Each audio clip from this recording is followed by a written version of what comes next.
इस पर गौर करा कि ये मामला क्या है? बच्चे के मुंह में ब्रह्मांड कहाँ से आ गया? और मिट्टी खा रहा है, ज़रा सा है, देखा जाए तो कुछ शायद 3 साल नहीं तो 5 या 6 साल उम्र रही होगी। इससे ज़्यादा की उम्र में तो बच्चा मिट्टी खाता भी नहीं है।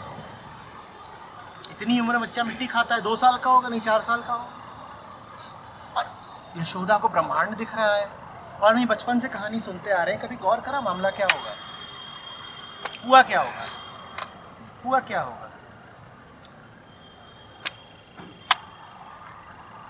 कृष्ण प्रकृति के बेटे हैं, उन्हें वो सब कुछ मिला है जो प्रकृति की धन्यता है।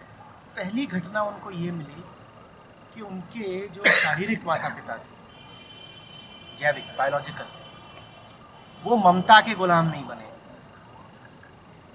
दूसरी परिस्थिति कृष्ण को ये मिल रही है कि अब वो जिसके पास आए हैं, जिस स्त्री के पास, यशोदा के पास, वो बड़ी विलक्षण स्त्री है। नहीं, ऐसा नहीं है कि किसी बच्चे के मुंह में ब्रह्मांड दिखाई दे जाएगा। मामला कुछ और है। क्या है बताइए धवल जी, क्या है? प्रकृति के हैं तो कैसे दिख जाएगी? ये बच्चा है, उसके मुंह में क्या दिख सकता है? बच्चे के मुंह में तो मुंह ही दिखेगा, जबान दिखेगी, दांत दिखेंगे, और अगर मिट्टी है तो मिट्टी दिखेगी। और क्या दिख गया होगा? वो जैसे कई लोग कहते हैं ना, भूत के गुण पालने में दिख जाते हैं, तो उनके हाव भाव से, रहने उठने बैठने, बात करके, खेलने, हर तरीकों में इंटेलिजेंस दिखती होगी, तो शायद उसको नाम दे दिया कहानी। ये दिखाना चाह रहे हैं कि he is the process, he is the nature, he is the process of nature and he knows it all. विलक्षण तो पावर क्या देखते हैं? देखिए, अभी हम कोई यहाँ पर भगवान वगैरह नहीं मान रहे हैं, हम बात को देखने की कोशिश कर रहे हैं कि हुआ क्या है। ठीक है ना, बड़े खुले दिमाग से कि मामला है क्या। कृष्ण के मुंह में कुछ नहीं था, यशोदा की आंखों में सब कुछ था। कृष्ण का पहला सौभाग्य ये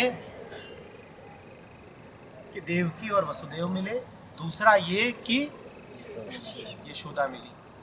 कृष्ण के मुंह में तो वही सब कुछ था जो किसी भी बच्चे के मुंह में हो सकता है।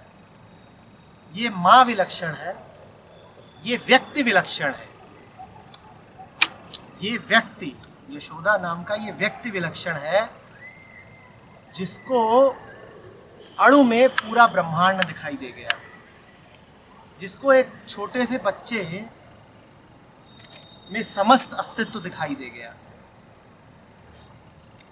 और ऐसा नहीं कि वो कृष्ण के ही मुंह में दिख सकता है, वो कहीं भी दिख सकता है, कहीं भी दिख सकता है। किसी ने कहा है कि अगर तुम एक घास के तिनके को भी पूरी तरह समझना चाहते हो तो तुमको पूरे ब्रह्मांड को समझना पड़ेगा। ये किसी वैज्ञानिक ने कहा है, नाम मुझे याद नहीं। अगर तुम छोटी सी छोटी चीज़ को भी पूरी तरह समझना चाहते हो तो तुम्हें पूरे ब्रह्मांड को समझना पड़ेगा, क्योंकि जो छोटे से छोटा है वही बड़े से बड़ा है, क्योंकि जो छोटे से छोटा है वही बड़े से बड़ा है। एक ही सत्ता है, देखने वाले की आंखों में है। देखने वाले की आंख में है कि उसे एक बच्चे में ही पूरी कायनात दिख जाए। समझ में आ रही है बात? देखने वाले की आंखों में है। कृष्ण ने कुछ नहीं दिखाया।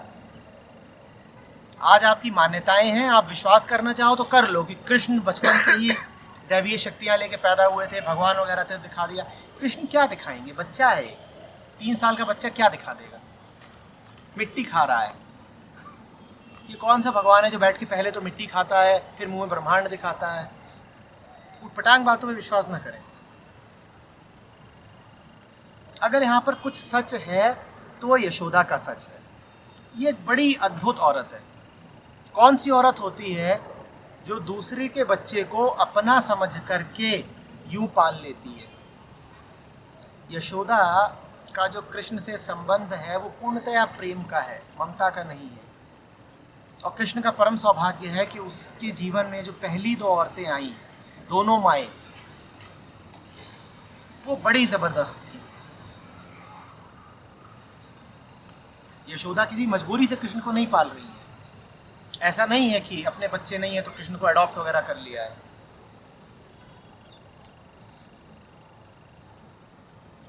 आमतौर पे यशोदा का जैसा चित्रण किया जाता है कि यशोदा एक आम माँ की तरह ही है, बच्चे के पीछे भाग रही है, मक्खन धो रही है, गुस्सा हो रही है, चिंतित हो रही है, व्यग्र हो रही है।